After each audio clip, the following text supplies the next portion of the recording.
The following program is rated TV MALV. It contains strong language, violence, and nudity. It is intended only for mature audiences.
Here we go, Barflies. Welcome to the Barfly Tailgate Show. You already know it's done by Barflies for Barflies and all the other Bears fans out there. Good morning, gentlemen.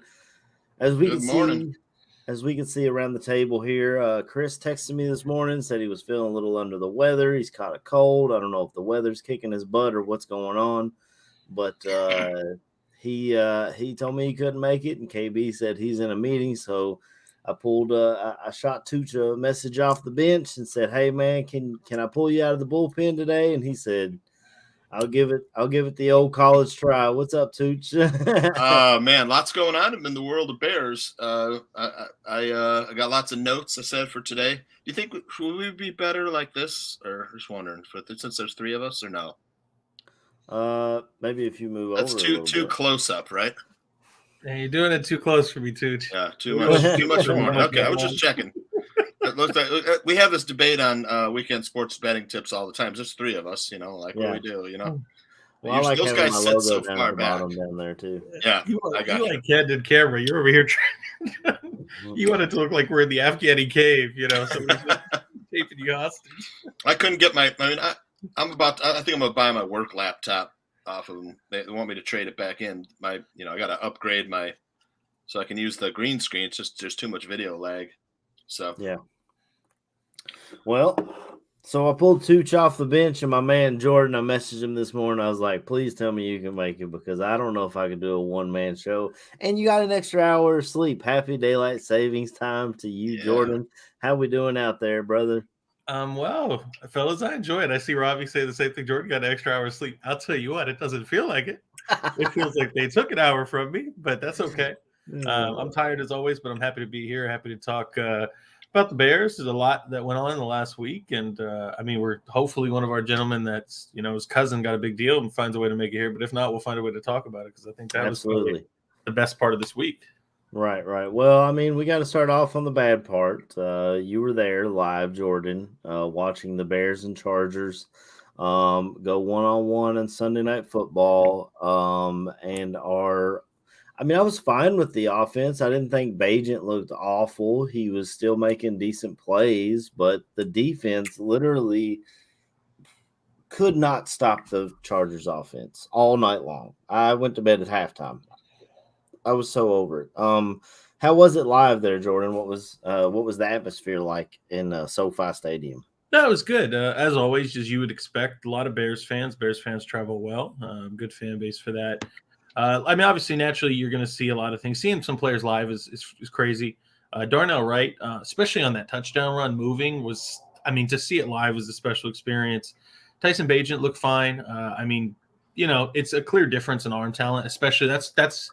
I think I told you guys, beforehand, that's actually why I enjoyed even going to that game. Is I've seen Justin Herbert practice, and it was an experience. And I was like, seeing it live in a game, it's even going to be better. And then when you have the discrepancy between a guy like Tyson Bagent, all respect to him and his arm, versus Justin Herbert, there's levels to this game. And I mean, that's really one of the things you saw there at the quarterback level. Andrew Billings, we're going to talk about in a minute, easily the biggest guy on the defensive line, moves incredibly well. Atmosphere was good. And then to your point, just to kind of wrap it up, AC, absolutely.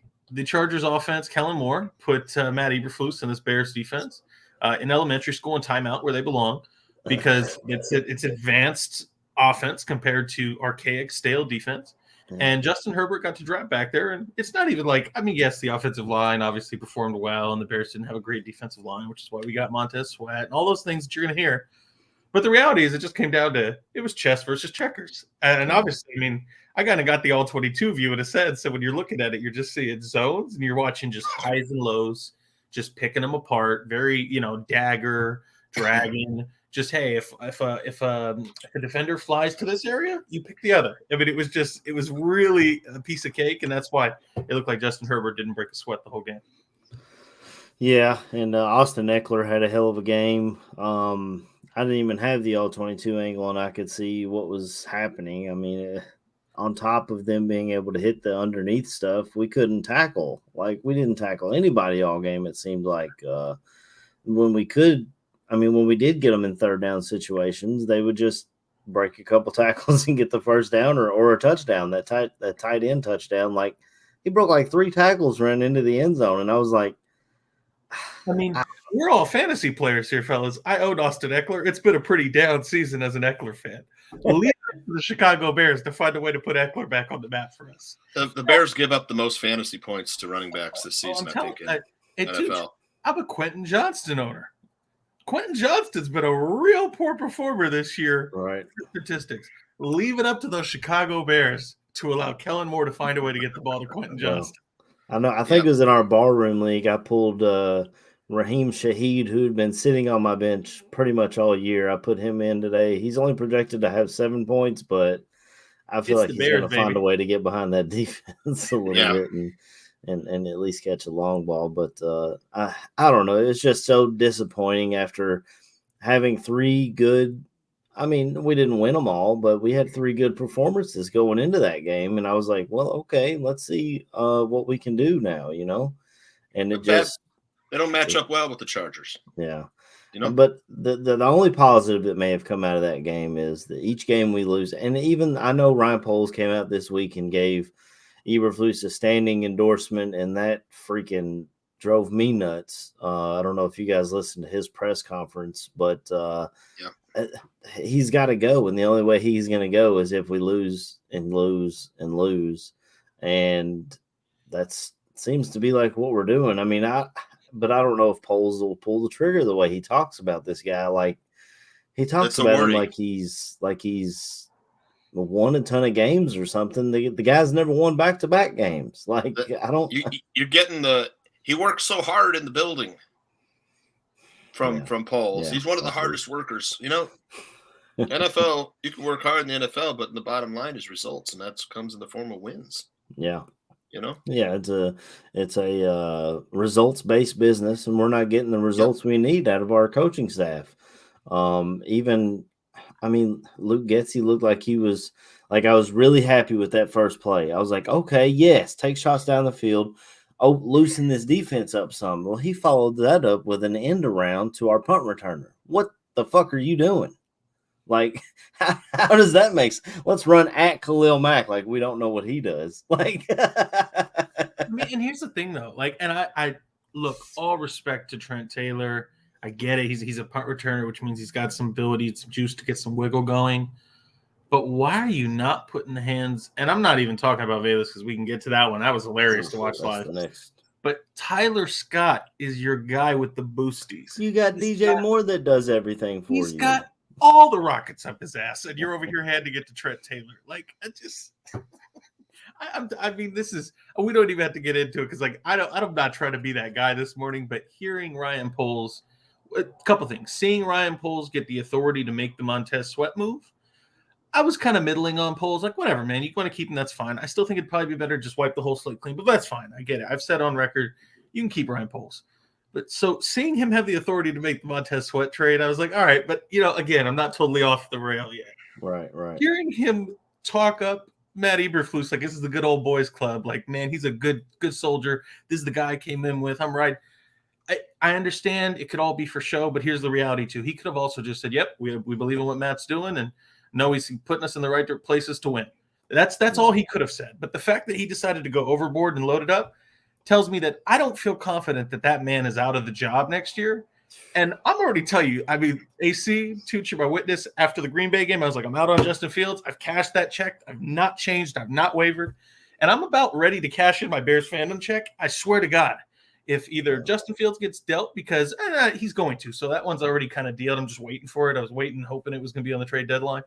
But Lord, I'm telling you, if Matt Eberflus is still here, I'm gone.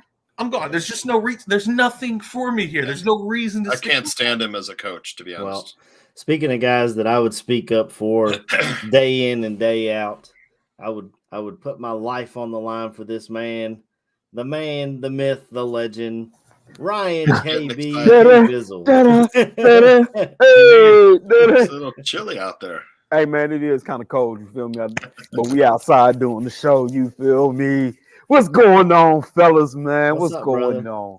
You didn't miss much. We just hopped in and talked a little bit about the Chargers. We haven't talked about Big Cuzzo yet, so we'll get into that. I just wanted to get thoughts on last week's game before we turn the page onto this week's game, and Jordan's ready to turn in his fandom card if Eberflus is back. My cousin. That's not a joke. My cousin actually grew up a Bears fan. He was a Bear. He watched them for the first time back in the 80s and became a Bears fan that day. And the day they fired Lovie Smith, he was like, "I'm out." He's a Titans fan now. He said, "I'm done with this franchise." You fire a 10-win coach, and I was like, well, you got out when the getting was good. I mean, since then we've had Tressman, Nagy, Fox. Yep. It's just what's up, KB? How you doing this morning, brother? Hey man, you know what I'm saying? Your boy's a little worried, man. We had got a call right before that meeting that we had to go to. So I was like, man, this might help, it might not help. Who knows? Turned out that it did kind of help, man. We got there, the meeting was already done. So, you know, I was like, all right, man, we can get back over to the station. I can try to hop on this podcast real quick, man. Hopefully your boy make it through. Other than that, man, you know what I'm saying? It's pretty nice out today, you know. Yeah, you know what I'm saying? I'm in good spirits. Good spirits, you know, cuz got the payday. You know, it's funny to see kind of folks like backtracking from, you know what I'm saying, what they said. I can't believe the Bears traded for a guy and didn't give him a contract, and you know, we give him the contract, and then people are mad that he got the contract. So you know how it is, bro. I can't stand Bears fans, bro. I can't. It's difficult sometimes, for real. For which player? For Cousin? For Sweat. No, that's for Sweat. Yeah. No, it's for Sweat. Yeah, that was driving me nuts too, KB. I was over the moon. I got text messages from everybody else before I seen it. Talking about cuz got the extension on. The hell are they talking about? Get on Twitter. Get on Twitter and see it. Oh shit, he did get the extension. Let me text him, man. Congratulations. But yeah, man. You know what I'm saying? I heard y'all say y'all talked about the game last week. I mean, what can be said? Bajan looked like a rookie. Defense looked like shit. And it's the same thing every week. You get the tease of maybe this can be a well-coached team, and then the next week they look totally inept in everything that they do. Mm-hmm. Jordan, I caught the back end of what you were saying. I'm in total lockstep with you up to a certain point. I can't not be a fan, you know, because you're a better man than me. If Andrew wasn't gonna be on the team, that would make. I'll tell you what. You hold on to that card as long as Andrew Billings is there. That makes absolute sense. That's it. Well, it made me extra glad that I got the Billings jersey. Exactly. When I saw the extension, I was like, well deserved. Not only good for 1 year. Extension. Yeah. So one of the best players on the defensive line, if not the best. And he's been. And I mean, I'm going to say this in like all due respect. It's not a bad thing, but he's been fishing for somebody to show him the respect since being drafted in the third and being. I mean, people don't realize like he got drafted and sat behind Geno Atkins, sat behind Domata Peko. Like these are guys that you know. Hey, Geno was at his wedding. Yeah, good luck, man. Good luck trying to find a way here, Rook. You know, sit behind some greatness. Geno's still in the league? No, he's been out for a bit. Hell of a player, man. Yeah, I mean, That and was then, in the backfield every play, man. had to go to Cleveland. Took a year there. I don't think Yep. that went spectacularly well. Then had the COVID year, and then had to play Right. with. Now he was on the good Raiders year when they actually went to the playoffs and almost beat the Bengals, who went to be on the Super Bowl. But yeah, man, I mean, I'm so damn. Especially like I gotta say, we put on for Cuzzo here. Like we were here before he was a Chicago Bear, going, "This is the spot for you, my man." Uh-huh. And here he is cashing it on. I was going to Exactly. say 10 million because that's about what I think he deserved is 10 mil. But Yeah. I mean, good. Going to continue to throw some praise on Cuzzo here. Good on Andrew for being the most selfless human being out there. Going, oh, I'll just take 8.5. I don't need 10. I'll just take a good old 8.5. Like he could have came out like Jalen Johnson and said, "I'm gonna be pissed if they re-sign Sweat before me." Like He did say that. he did. Yeah. Like I mean, I guess we could put the last thing I'll talk about of the Chargers game was Velus Jones has got to be cut. I mean, you've got Wasted Taylor. roster spot. We just talked about Taylor, who is doing your punt return, and can he not do kick returns as well? I don't know. I feel like he could see Put Scott back there. He and, could do and a let him do damn it. fair catch. I mean, you get it at the 25 now with the rules that they've done. There's no reason for Velus Jones It was to a be bad on draft this team. The ball hit him right in the damn chest, and he drops it. That was pretty much the time I turned the game off. As soon as he dropped, I was like, "Oh my god, this is ridiculous." And then we already talked about the defense and Herbert carving them up. You're wasting a roster spot, just like you said, Tooch. You've got one guy taking a roster spot for kick return, one guy taking a roster spot for punt return, and that's all they do. Like, Yeah. I don't. You could put Darrington Evans back there. You could same if Yeah. not better results. Exactly. I mean, I know you fellas remember when I was sitting, and it wasn't an anti-Trent Taylor thing, but one of the things I had said is, isn't that pretty damning that you have to throw away a need at edge with a Terrell Lewis or a Gibson, things of that sort, because you have to create another spot on your roster for a singular position at punt returner.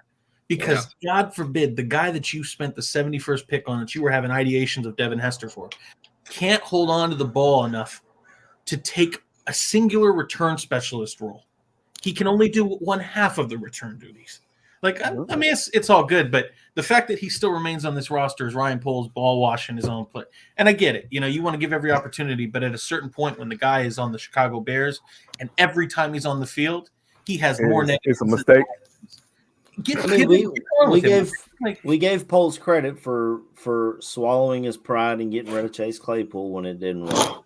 He's got to do the same thing for the guys that he drafts as he's done for guys that he's traded for or guys that just didn't work out. I mean, if the Andrew Billings hadn't worked out the way it had, maybe he would have been a guy at the trade deadline or something. I don't know. But I'm saying, like, if you're a GM, you've got to swallow your pride and make the moves that if we can see it in the stands. I know damn well you can see it up in that press box. There's as much shit as we give this coaching staff, there's no way that they don't see it too. They're hamstrung at this point by Ryan Poles not making the move. Just make the move, Poles. Like, give it up. It's not going to work out. If he wants to come down to Tennessee and play for the Titans, come back home or something, let him do it. But he can't be on this roster, period. And I mean, I see Leo talking about it, and that's fine. I get it. Yes, absolutely. With the ball in his hand. That's why I said earlier I'd have given it to Tyler Scott on that end around, just because, the thing with Velus is he has ball security issues as well, which is my only hesitation there, Leo. It's just a matter of the fact is when he's holding the ball, you have a little bit of a pit in your stomach going, what's going to happen with this? And I mean, to John after that, the criticism on Velus is okay, but the ball's still underthrown. I mean, I guess, man, but like the reality is, if the ball's hitting you in the middle of your chest, like, you got to catch that. We got to stop. We got to stop excusing incompetence, and that's exactly why I'm talking. Like, I got to get the fuck off this train. It was because he had to stop and kind of cut back to grab it. So it was underthrown, but it still hit him directly in the chest. I was going to say, at the end of the day, you're an NFL player, bro. You got to make that play. And in life's not a zero-sum game. The reality is you can have two things that go wrong. Sure, Bajan should have thrown the ball a little better. Also, Velus, how about you act like a professional athlete, not trip over your feet, turn it around? And if the ball, I get it. Look, man, you fell down. The ball hit you on your chest in the middle of the numbers. Your hands were are we doing, man? Like, stop excuse. And this is for all fans. Stop excusing incompetency. It's why we were, rebuilding since '86. All that bullshit. It's been, this is how you get here. And NFL players are not paid for making the easy crossing route that hits you right in the hands. They're paid to make plays that you won't see a high school or a college kid make. That you know what I'm saying? Like that with Bayless. You've got to make that play. That's there's no two ways around it. But we'll move on. This week's the trade deadline. First and foremost, Bears trade for Montez Sweat, and then Michael Lombardi doesn't like stupid plays. He likes stupid. Well, I don't remember how he worded He's an it. idiot. If there was a wanker of the week this week, it would be Michael Lombardi. That dude is so dumb. He hates the Bears. He hates the Bears clearly. Yeah, I don't know why, but I think he interviewed for a did you job. share that or someone shared it in our group chat where he made the exact opposite statement last year for the Bradley Chubb and TJ Hawkinson trades. He literally said, "This is great to get them in your building, so you don't have to worry about bidding wars, blah blah blah." But he does the opposite. Says the opposite thing about the Montez Sweat trade. Well, now he's locked up, so we don't have to worry about it. We locked him up. I think KB may have he'll be back. He said he's moving indoors. Okay. Get his computer better set up. So he says the exact opposite with the exact same type of move. And 2 days later, the Bears give the guy the extension. When I first saw it, I thought it was a little overpaid, but then I saw it compared to the Rashawn Gary, and it kind of is even, and his numbers are better than Gary's. I am perfectly fine with it. I'm glad we got him locked up. He will be active today and play his first game as a Chicago Bear wearing the number 98. I have not bought the jersey yet, but we'll see how it goes. What did Jordan? I'll start with you. What did you think of the Montez Sweat trade and the extension and all of the above? Man, you want to start with the negative guy, huh? No, I'm kidding. I'm going to be way more down on it than most people, but not. I would need to be careful with my words here because I do not want to be mistaken as like I'm negative on the move. Right. It's probably not what I would have done or how I would have done it. But I also want to give credit to Ryan Poles for being convicted in the moves that he does do. And I also think credit to him and his staff because also as a Bears fan for many years, I will give him credit in saying that I think most of the moves that Ryan Poles makes have some level of sense or logic behind them that I don't think I could always ascribe to previous staff or executives in the building. I think it was a bit rich to pay. And I get like Michael Lombardi is a fool and all these people saying he would have been free agency. No, he wouldn't have. So, and no, you're not going to get a player of Montez Sweat's ability at pick 35 to 40. All of that is true. You did have a needed edge. All of these things that you're hearing that Bears fans want to corral on, I'm with it. I just didn't love giving a second round pick because, and I'm just the couch GM. Every time you sign a long-term extension or you trade away a draft pick or you make a big draft pick, anytime you do these things, you're closing the door on a potential avenue and going, no, we're not going down that way. We're going this way. And that's fine. You can do that. You have to do that as a GM. But I don't have to love and agree with it. It's more of I have questions and concerns about Montez Sweat as a player. I think it's really easy to look at the numbers and all that. But I also think he was playing with two very solid interior defensive linemen and a very capable edge rusher on the other side. And he was playing on one of the best defensive lines in the NFL. Four studs. Now, they had 4 first-round picks on that D-line. And now you're asking the guy to be Batman, not Robin, not some other sidekick. And I mean, it's not that he can't. That's the thing. But will he be? And that's where I have a little bit of concerns. And I wouldn't go so deep into like where does Chase Young and all that sit in it. But to me, it's a fine trade. I hope it works out. Obviously, for Bears fans, I hope he becomes the defensive end that everybody thinks he's going to be. It's just not a move I would have made, but I mean, that's why I'm not in the position. I could certainly go deeper, but I want to give Tooch and everybody else time. Yeah, it's definitely. But I think that helps when you add a talent like that to your D line. Yes, he played with all first round picks in Washington. However, Andrew's gonna eat off of this. One of the rookies, if they play 3-tech, or even if they move to Marcus Walker over there. Hello, Ryan Poles. Move to Marcus Walker to 3-tech. That's a smart thing. If you move him over there, and then that gives Yannick the other side. Not only does this improves, I think they said the rising tide raise all ships. So he moves out, he gets a talent, he gets him locked down for 4 years. He signed a $98 million extension to go with his number 98 he's going to be wearing on the field. I think it helps everybody out, and it just made sense. And I think I was listening to the Score, and they were talking to a guy who covered the Washington Commanders.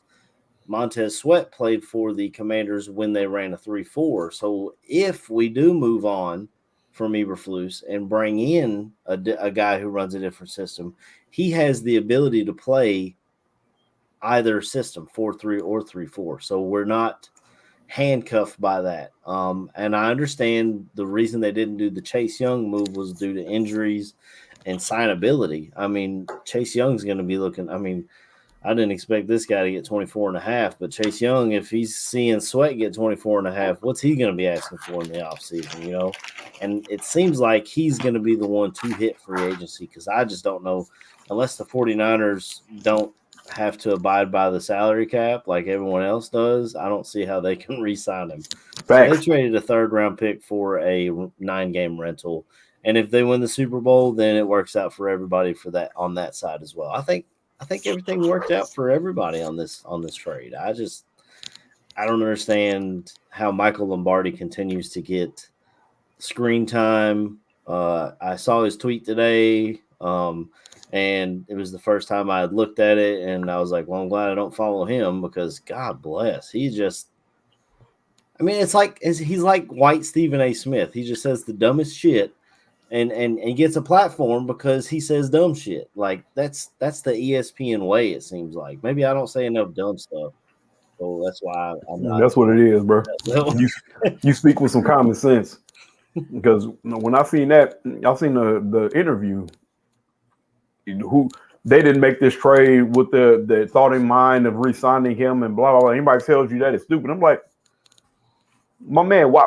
That doesn't make sense. Why? He said if I was Sweat's agent, I wouldn't even answer the phone. What the fuck? Lombardi? Okay. Right. Yeah. The entire time the agent was on the phone with their ass. All right, you said 24.5 million? Yeah, we can make that shit work. Michael Lombardi got a little too loosey on the goosey. He was feeling himself. He made a few ridiculous comments. He always do that. He does it consistently, making ridiculous comments. This is a guy who drafted Jamarcus Russell, who drafted Johnny Manziel, whose son got fired by the Raiders, arguably a worse franchise than we are, and that's saying something. Well, they are. Yeah. I was going to say, man, that goes to show you, though, the hot takes that were coming out saying that this was a bad deal by the Bears, period. Seeing folks saying the timelines don't match up, seeing folks saying, why would you give a second round pick when you're going to have a high pick? This is my thing. When you can get somebody that's a quality starter, he's a quality edge rusher, you are hoping that in the second round you get somebody that's as good as Montez Sweat. I have no problem giving that second round pick to go get a Montez Sweat because it's not like you're getting – I'll say his name just to say it. It's not like you're betting on a Bryce Huff. You know what I'm saying?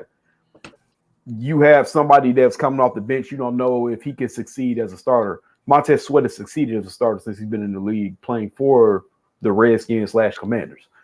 So, and the Washington football team. Like, that man's played for 3 different iterations of a team being on one team. Good for him.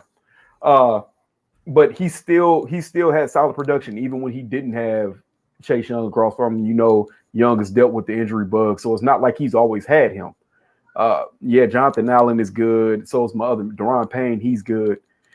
But Sweat was anchoring that line pretty much. So like I said, I'm completely happy with the trade. Anybody that sat there and said it was a dumb trade, like I'm not understanding because anybody else made that trade, it'd be an awesome trade. So yeah, that was the first thing I looked at was the Athletic put out their trade. They gave us a D-. Yeah, it was like I thought it was a C, but either way, like I was like, how, like It says, I think I put it out there. It says everyone, the Bears need a pass rusher. Bears trades for pass rusher. Everyone, what are they doing? Trade like how make it make sense? It doesn't. They need help on the D line, and they traded for a D lineman. How dare they?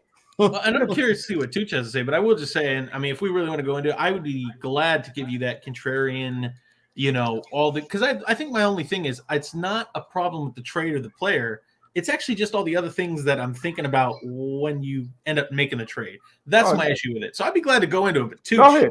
It's sitting there. Go on. Tooch, I know you had some notes or something on this. I got some notes on it. Look, there's two camps on this: the people that like the trade, the people that don't like the trade. Depends on your philosophy. Are we building through the draft? Then you're in favor of keeping a second-round pick. And especially after the mishap with Chase Claypool, you have to kind of, you can't ignore that. The Bears organization, the whole organization this season includes ownership, management, coaches, players, and fans. We're in a long and difficult funk, man. I'm telling you, it's been a long time. Everything seems hopeless and desperate. You kind of this is kind of like what Jordan's been talking about. It's the stuff that's going around on the outside, the perimeter of this trade, and some of it felt a little desperate. And I'm saying I don't know the draft. And I don't know whether or not you could get a player that could rush the passer. But the thing is, if you do find a second pick, say you take the Ellis kid from Utah and he becomes a pass rusher in the second round, I don't even know if he'll be there. But you have him under contract for way less money.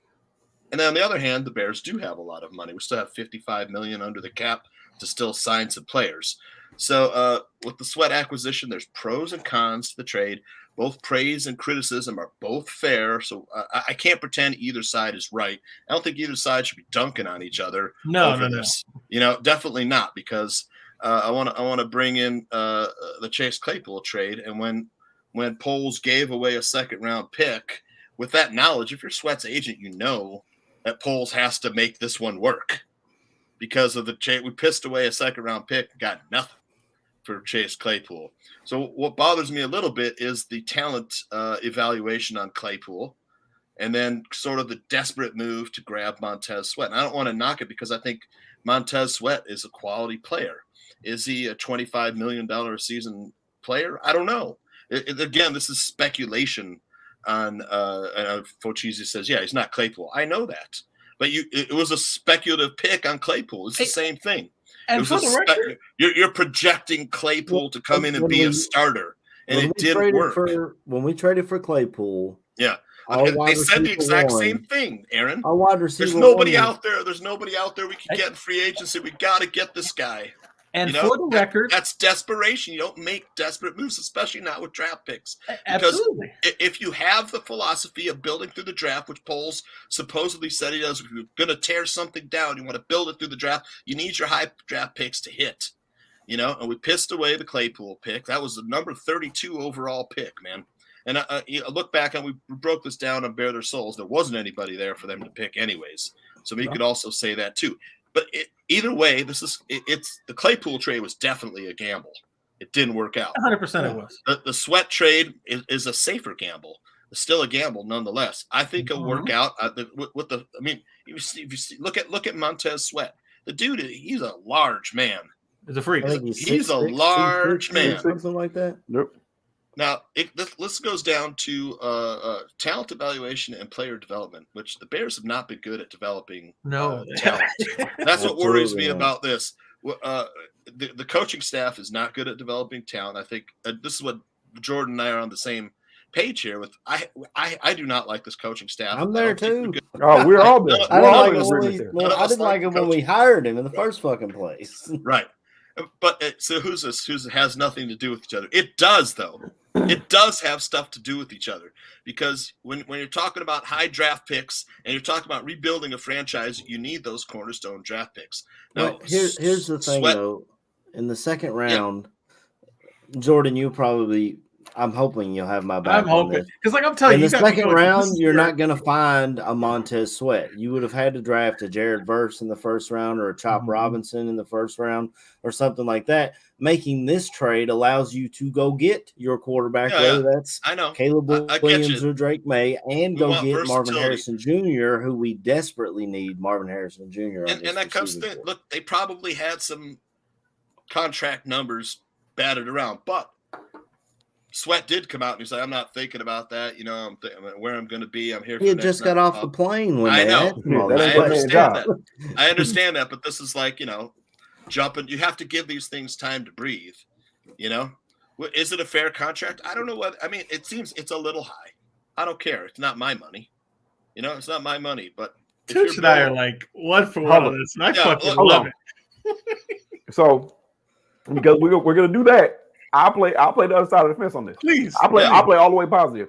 First of all, I say you give up the second round pick. Yeah. Yep. You Second sit there round pick and money. and money. Yeah, Yeah. you sit there and you say, well, we have to think back on the Claypool trade that has to be brought in. This is why I push back on that. Montez Sweat is not the same person that Claypool was. Claypool was already said to be a cancer in the locker room and was already a gamble. You have Montez Sweat, who is already established. You're not getting a he might be. This is a 7 to 8 sack player who has anchored a D line for most of the time he's been on a team. But This is a lot. This is not a gamble, in my opinion. This is you went out and you got your player. Yes, we gave up the second round pick for him. No, I mean, look, he's got a floor. And yeah, he has a pretty high floor. The gamble or speculation's on the ceiling. And that point is this. Yeah. If even at his sets floor, the edge, he plays the run better than a lot of edges in the league. I was gonna say, even if he's at the floor, he's still a solid player. And this is the issue that I have. The Bears would probably more than likely still pursue this man in free agency and throw this amount of money at him.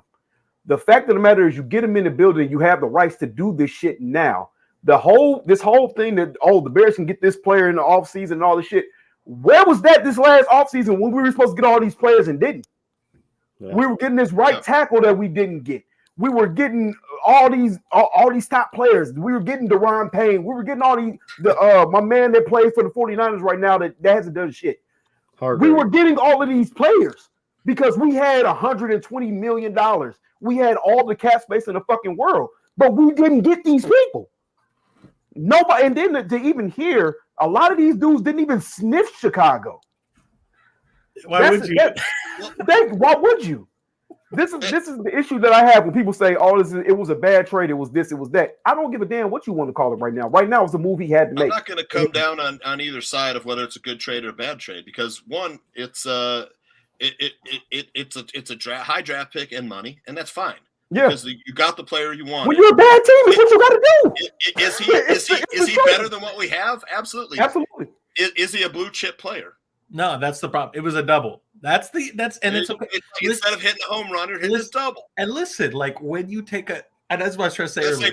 They're going to say, "Hey, we can't have nice things. We can have nice things." No, look, it's fair to criticize both sides of trade. Like I said, people cannot dunk on each other for this because we don't know what he's going to do. He's got nothing alongside of him. And he could be fighting through double teams every game. This is the thing. You saw a GM take a home run swing, and that's what I'm saying. For the record, I know my priors. I stood by the Claypool move, and I got to be honest, I still do in hindsight. I know I didn't work, but I still do. And but here's the thing. Here's the thing, Tooch, and I get it. He's declining, and he's not working out in Miami, but I'd also tell you what wide receiver in a midseason trade does work out on another team. Quentin Johnston, you saw how he was used on move routes and things of that sort. They never really did that with Claypool, and I'll leave it there, but I don't think he was quite used right. I stand by the process you were looking to. Now, this is the thing, and we're going to talk about. Even use our quarterback right. But this is the thing.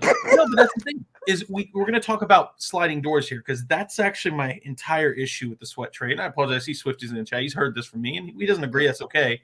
But the thing is that you had to go get a Claypool because you took a misstep and decided to pass on an X wide receiver archetype in Alec Pierce or George Pickens for your different reasons. But now you had to go back and correct that. And then it didn't work. Jordan and I are more build through the draft guys. Well, because this is the thing.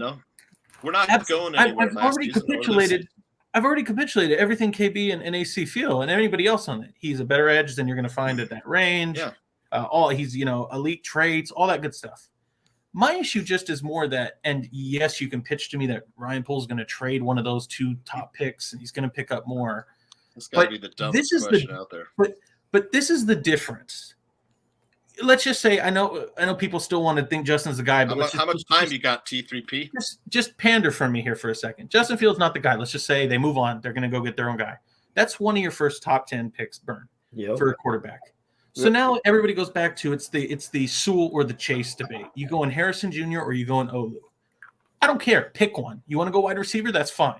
I think the second overall pick has got to be Marvin Harrison. I'll take Marvin Harrison Jr. Before I take the quarterback. Yep. But so this is the beautiful thing to me, AC, and this is why I'm a little upset about it. Because I'll go you both ways. You pick Olu because you think the offensive tackle is more important than the receiver. Wow, what do you know? There's a bunch of great X archetype receivers from Keon Coleman to Brandon Rice to you can go Malik get one Neighbors. of those. You can go get one of those guys in the second round of that pick that you just traded away. Now you got your tackle, your quarterback, and your receiver. Oh, but hold on. I think you can't pass Marvin Harrison Jr. So we got to get the quarterback and we got to get Marvin Harrison Jr.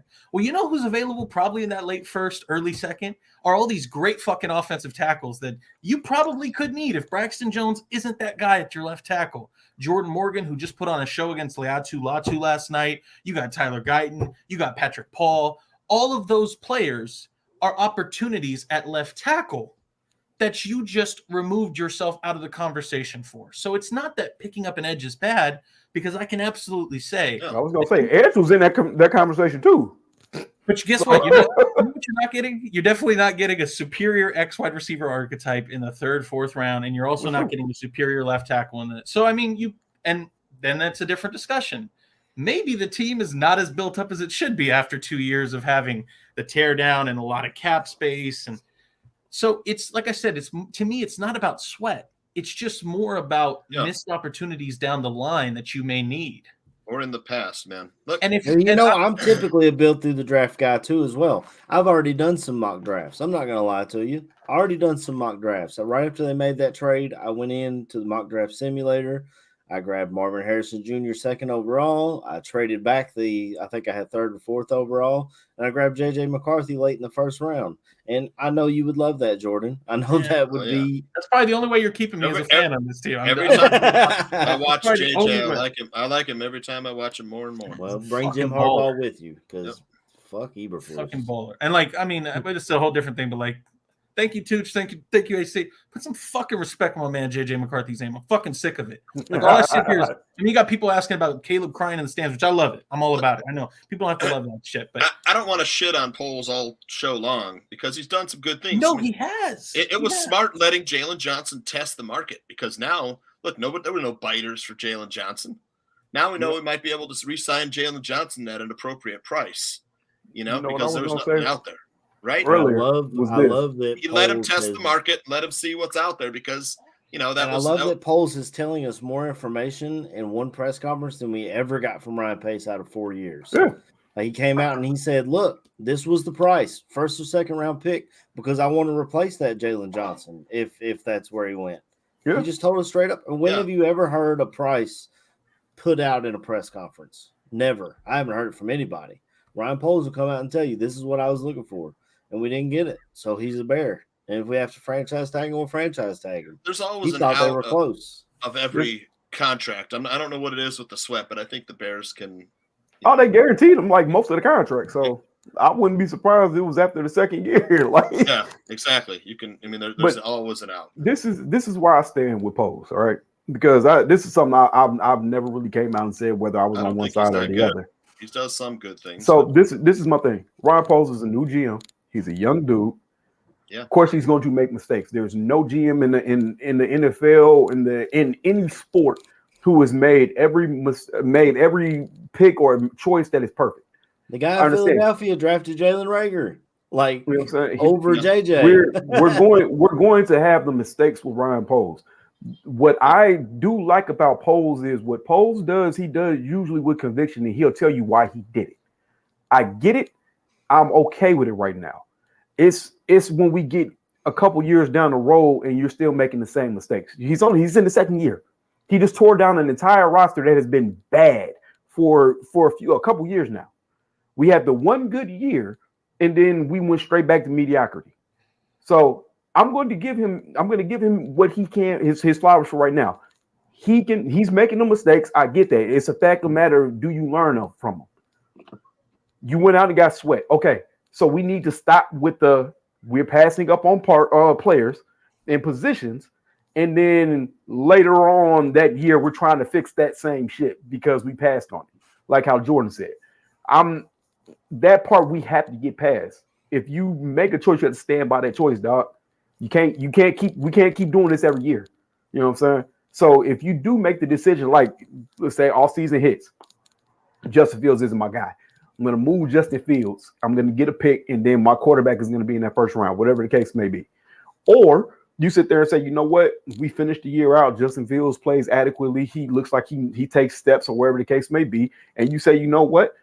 We can work with this. I need to put the right people around him. I need to get the right head coach. And then you move forward that way. You go get your O lineman. You go get Marvin Harrison Jr. You got your D lineman. Now things aren't looking as bad for next year. It's all about how Poles grows as a GM and how he fixes shit. And it's like it can't be like Jenga. You know what I'm saying? Can't take that piece out and then be like, oh yeah, I can build a foundation off of this. No, bro, you just made a hole, brother. You gonna topple the foundation because you keep making holes. And then you think you can stack on top of the holes that you put in the foundation. You can't keep doing that. The only thing that worries me about Poles is his foundation. And the way he stands behind Eberflus and says, I see him in the building every day. He works really hard. The way he builds day in and day out. Like I get a brother pass on that. I see him every Sunday. I don't need to see him day in and day out. I see him every Sunday. I get he's out coached every week. Every freaking week. I get the approach people are coming from saying, hey, you are a problem. Yeah. But like I said, I get the approach of saying, he could have just came out and said a few things about it and then moved on instead of giving him the glowing review. I get that. What I'm saying is, did y'all really expect my man to come out and be like, the dude's trash? Like, I need to replace him. I don't expect him to blast him, but it could have been very easily for him to say, we've had a rough season, and we're going to see how this plays out. Like, so my thing is this earlier, though, KB, real quick. I just said all you had to do is come out and say, I have full faith in Matt. Think he can do the job. We're all behind him. He's the right man to lead us to the until he's not. That's it. That's it. I didn't get to see the full press. I just heard everybody saying he was saying making glowing remarks about the man. How I feel about it. And y'all can say, Mariah, that ain't right, that he can do what we saying. If he came out and he did all that, yeah, that'd have been perfectly fine. You cut him to the point, you leave the speculation. Him coming out saying the glowing things, all right, yeah, I'm behind this man, I support him 100%, we're going forward, hoorah type shit. Oh, I'll blow you up for the rest of the year. If I'm not firing you after the Saints game, yeah, I act like I'm on your fucking team. Yeah, high fives, man. We're best friends. Season in, we're shit. You're gone, dog. It's over. I'm not gonna sit here and be like, oh yeah, I didn't talk him up, because at some point, let's say this: what happens if the Bears went on the fucking run and we look like an adequate team for the rest of the fucking year? Do you think we keep Eberflus? Yeah. Well, I'll tell you what, KB, what you're talking about is sense and logic, and if that is how Ryan Poles operates, that's my man.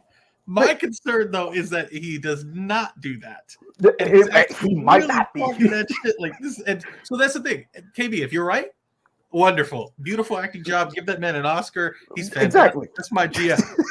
But if he's actually, that was what I said at the time, KB. You already said that you're keeping Poles, and because you authorized him to give up a top 40 pick for your DM. Fine.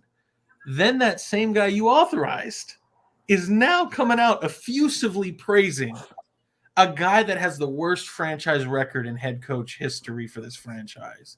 Shows inadequacy. A long history. Like I said, all the credit, KB, if he comes out and he was just faking the funk. But I'm forgive me, I'm abused. I'm a little harassed over. Oh yeah, I believe. I feel you. I feel you 100%. And I'm not gonna lie. If it comes out next year and things play out the way that they play out, and we have 2 top 5 picks, that means Eberflus did not do his fucking job. That means you are gone. I'm sorry. There's no way in hell that you get to coach another year, bro. You don't. Because it's one thing for a team to be bad and lose games. It's another thing when the team is actually halfway decent coach and it becomes a talent issue. This team is bad. We are out coached, period.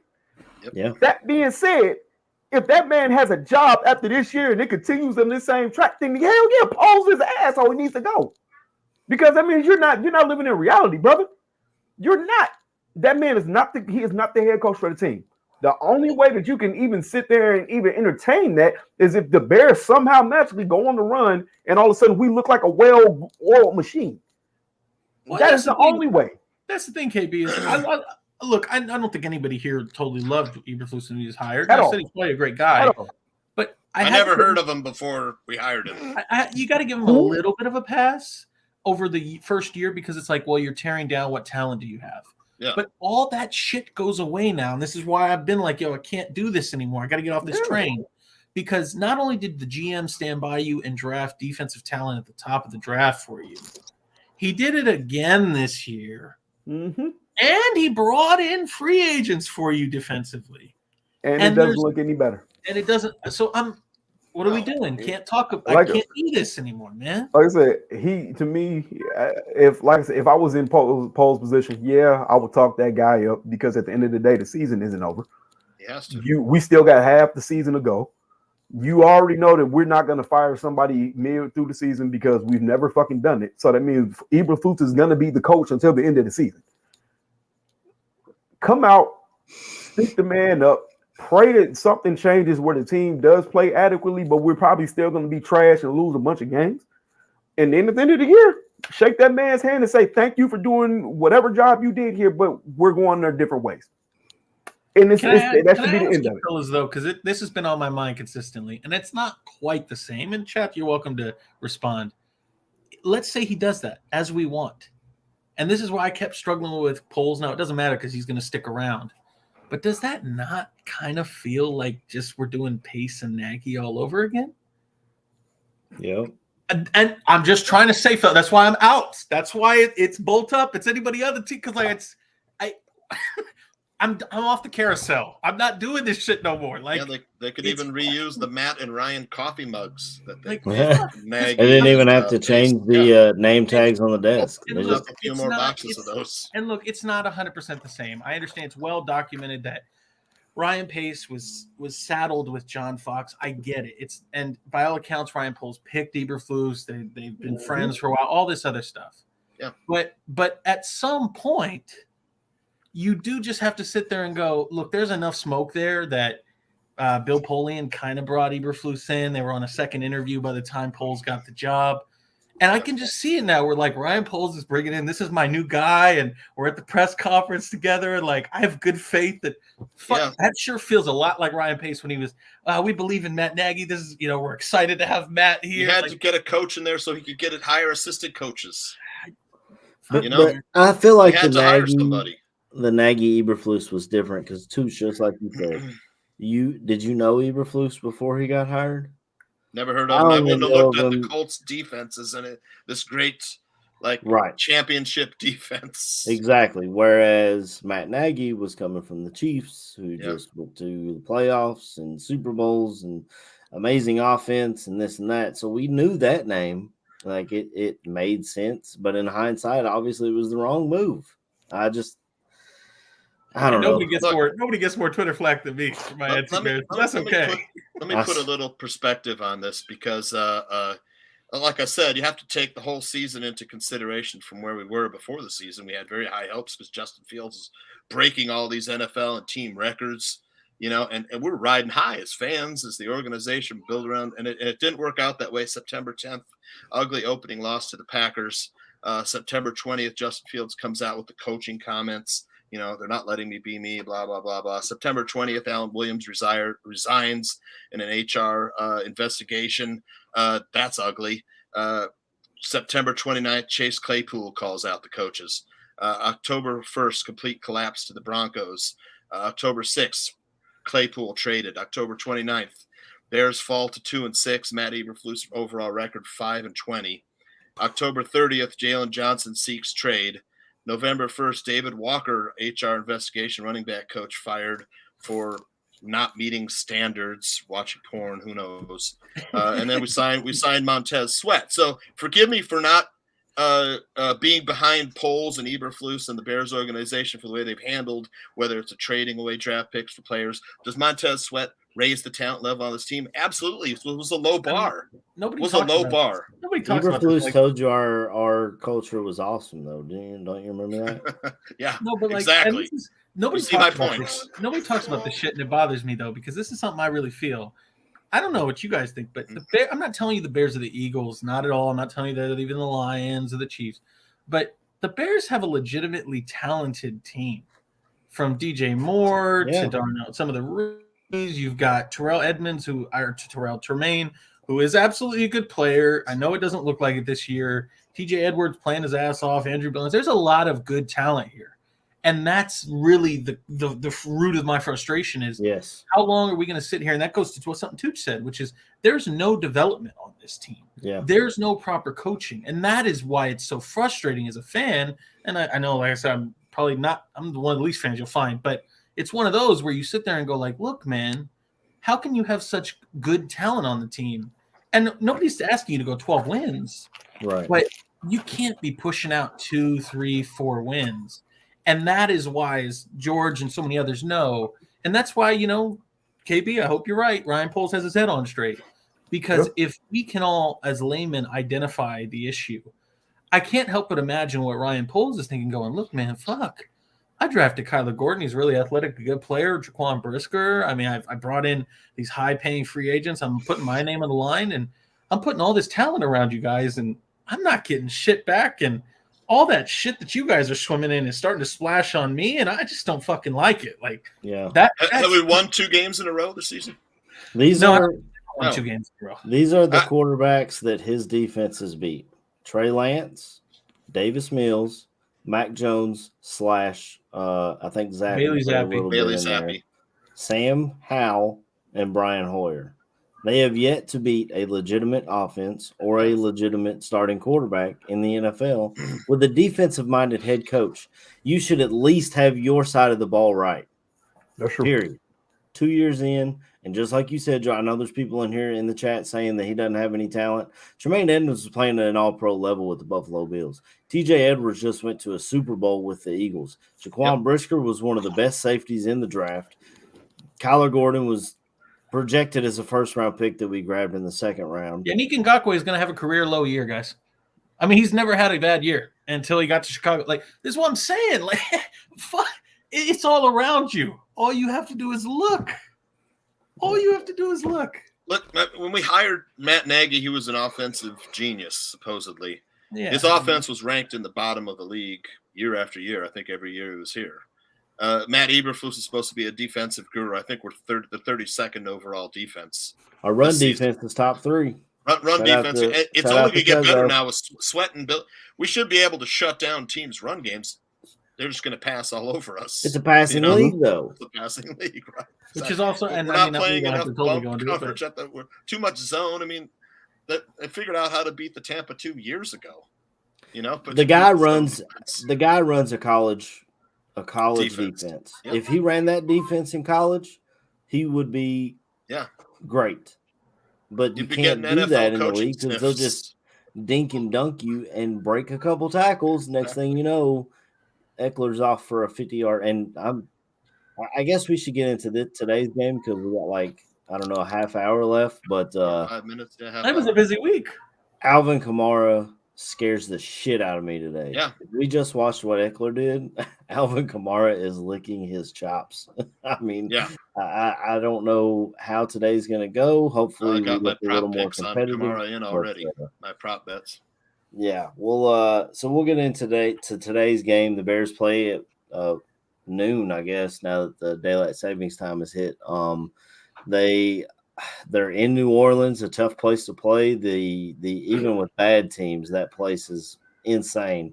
And I thought the Raiders fans looked cool with their painted up, but the Saints do the same thing. They get all that voodoo stuff down there. I mean, and they're not perfect either. I mean, No, Derek they're having a Carr, rough year themselves. Derek Carr was supposed to be the savior, and I had high hopes for Derek Carr going down there, but they're not. Stop it. They're not. Hey, I like Derek Carr, man. like the guy Carr's wins. Over passing yards today, the Bears give up 269.9 passing yards per game on average. Derek Carr's passing prop is 254, and that gives you about a 15-point edge against the books. So if you're looking to look for a bet on Carr, Sweat may change some stuff though. Yeah. Got Jack Sanborn jersey. Nice. He's starting at middle linebacker today with Tremaine Edmonds having he's out last week. So we got Agent the will be stand starting, guy in the right? middle. Fields is not playing. Well, they haven't ruled Plum. Fields out. It still says doubtful. But I doubt he comes onto the field. I doubt though. Like if anything, they might let him get the Panthers. If not, then he's got another 10 days to get right after that game. So this is a huge game for the Bears quarterback analysis or whatever. They're scouting their two quarterbacks. There's two camps here. There's the trade Justin Fields camp, correct? And we got to keep Fields and build around him camp going on right now. But I'm not sure, right? I'm not sure that Fields did Justin Fields. It's just bad timing is what I'm trying to say, bottom line. Yeah, it's all about the time. It was his prove it year, and the thumb injury just derailed. Ryan Poles stripped the roster down, and Justin Fields cannot succeed with the rosters that we've had the past 2 years. He contributed to the deterioration of our franchise quarterback, and to me, that's going to always be a knock on Ryan Poles for me, because I think if we had the proper coaching staff in place, we might have gotten away with some development on Fields. But to break it down to the studs in arguably the most important developmental year in a quarterback's career was criminal. It was a GM malpractice, but that might lead to some people speculating that the Bears will trade Justin Fields and build over again in the draft. We got the high picks again, but a lot of people in the chat room want to talk about Tyler Bagent today. So, Tyson Bagent. Is that his name? Okay, I don't even care anymore. I don't even care. He's only been Whatever the starting for a fuck month, his name is. I know. Tyler Tyson Bagent. He's trying to disrespect Tyson. Tyler Bagent. A Division II rookie. He's got no chance in this game. I'm sorry, guys. You know what? Hold on, because I want to comment on what Caesar was saying real quick. It's about the Chris Collinsworth debacle and all this shit. Oh yes, yeah, we got to talk about that. Yeah, just to state on this, man. What Chris Collinsworth did was crazy. It was. I'm not gonna say highly unprofessional, but my man was out there wilding. Okay, but from this standpoint, I will agree with what Collinsworth said. Fields did need to watch how Bagent operated the pocket. Yep. The fact that he does not look to bail 1,000% of the time, he hangs in the pocket. You got to take a shot. Being said, Fields can learn from that perspective of it, because if you can take Tyson Bagent's patience in the pocket 100%, and give it to Fields will be a fucking fantastic quarterback. 100%. Look at Justin's guy in San Diego. That dude hangs in the pocket, takes shot after shot. Exactly. Shot after shot, delivers the throw. At a certain point, Fields has to start trusting quarterback if you don't take the shots. He has to start trusting what he has around him. You got to start trusting the pocket, brother. Yep. As far as that is where that ends. That is completely where that ends. Everything else, that man was tripping. Absolutely. 1,000% tripping. Yep. But from he needs to be in the pocket and trust his pocket perspective of this. Yeah. We've said this back all the way in preseason. Did we not? Yeah. I love your energy on this one because it's also fucking accurate. Bro, it's like, bro, we said this in the preseason. We were like, bro, he looks great in the pocket. He's not bailing. He looks like he could be a good NFL backup, which is why we had the conversation where we said he needs to be rostered. That being said, he's not Justin Fields. There were times in that game where you were like, Fields would have made something happen. Yeah. Well, he would have definitely made that shit happen. Maybe I put it. I mean, I was there live watching it. Like, and I think I tweeted it while I was at the game. I was like, you pick your poison, because if you want this style of quarterback, then you have to have an offensive genius who wants to be on the sticks playing Madden and going, okay, I control you, Brock. I control you, Tua. I control it. Because that's what it is. And I mean, Bear Lissimo had said, like, he bailed a ton last week. I mean, I don't know. I guess that's your perspective. I was there watching it, and don't take my word for it. Take Khalil Mack's word when he's like, he's getting the ball out really quick. Because that's what it is when you're playing with a quarterback this way. He understands his limitations, which is what you're asking, KB, for Justin Fields to understand his limitations and understand when he needs to get the ball out. But you also live and die by that. Bagent, he fed the ball to his check down a ton when it's 3rd and 8, and it's like you're not going anywhere with that. Bagent. I haven't seen enough of Tyson Bagent to give a correct. No, but I'm analysis, just saying, like, it's but I loved the energy. I was smiling the whole way, KB, because it's accurate. It's 100% true. Yeah, it is. And like I said, I don't want to sound like it makes it seem like Justin Fields is a bad player or anything. I just think really it comes down to what Tucci also nailed. I'm out on Justin Fields more because of the timeline, the city. I was going to say the timeline don't line up. It's really and I'm a Justin Fields fan, so me too. It's really not the kids. We don't have the coaches. We didn't have the roster for the kid to succeed. The thing that bothered me most about Collinsworth's comments is he has to be getting that from somewhere. He wasn't just going to make that up off the top of his head. So obviously this coaching staff is telling it Chris Collinsworth and the producers at NBC who they want to coach. Good point. They are setting this up to where they can move forward and say, Fields wasn't our guy, Bagent wasn't good enough, give us another shot. Just like they planted the seed. Is that what you're Matt saying? Nagy. Exactly. They planted Just it like in the Ryan media. Pace and Matt Nagy, give us another chance to draft a quarterback and see how we do. CYA. It's fucking everything up. CYA polls. We are never in line to make a new regime change, new quarterback, new head coach. We are never in line with all of these things.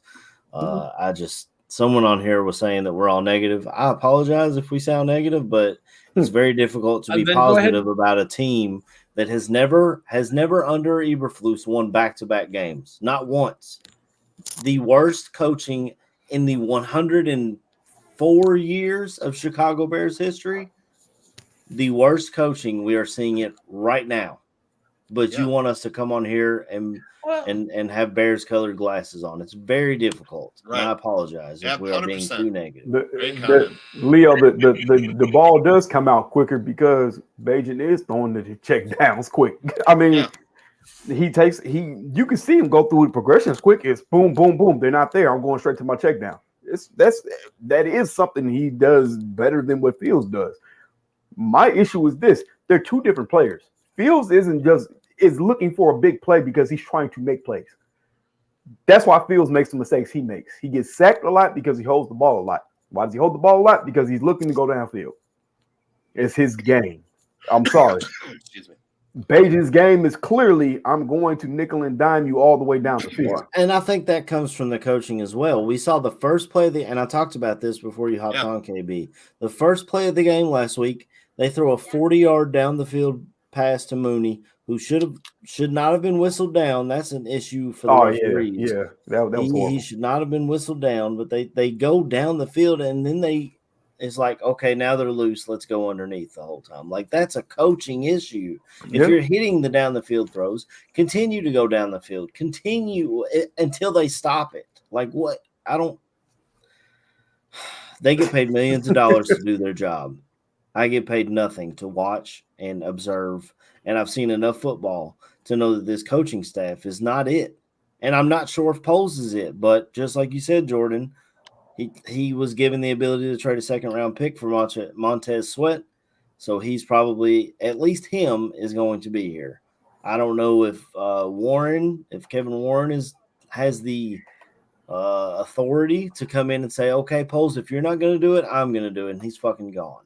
But you can't do the same thing over and over and expect a different result. You can't. I think Kevin Warren's probably. And that's the one thing I think that gets lost a lot. And I apologize I'm public enemy number one in a lot of places, and I understand that people don't like the negativity, and that it is what it Yeah, is. God forbid you'd say that Will Levis looked good in his first start. Well, I fuck, saw man. all that I mean, shit. I was like, what the it took fuck Justin is Fields this? how long to throw 4 touchdowns? Fuck off. Like, that's how I feel about it. But, and this is the thing, is why I get it. I love the panel here. I love the people that want to interact in the chat.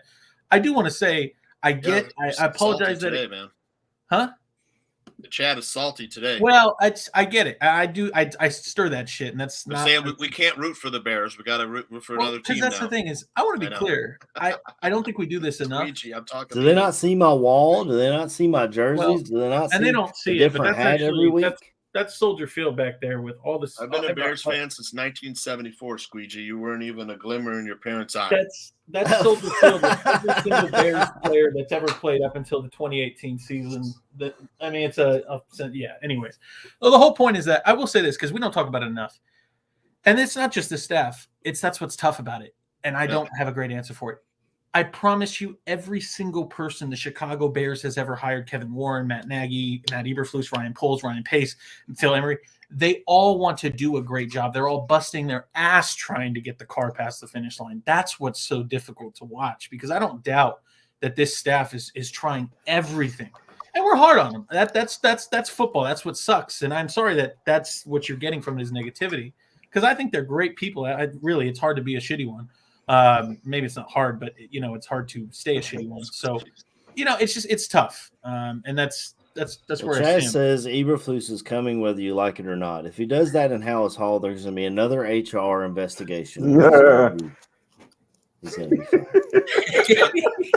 Well, so anyways, on the same game. Squeegee, you coming after me. All right. Let me just give you a little history. It's 1974, started watching Bears games. How many years is that? Almost 50 years of being a Bears fan. I've seen everything. I've seen good, I've seen bad. Right now it's fucking bad. I'm not going to just suck their dick, Squeegee. If that makes me a bad Bears fan, fine. F you. Well, Tooch, you're doing better than Hey, me. if they want to call us bad Bears fans, I'm just going to say myself and KB were in the stands against the Raiders. Jordan was in the stands last Sunday against the Chargers. Do you understand how hard that was to sit there and go, I came to see the Battle of the Justins, the battle of the two most exciting, like one's got a rocket arm, one's got a rocket set of legs at the very least. Like, I came to see the Battle of the Justins, and I still went going like, Justin was throwing well this year. Last year he did it all with his legs. This year he did it all with his arm, and then the injury, just like you said, Touche, just horrible timing with the injury. Yeah. This was his prove it year.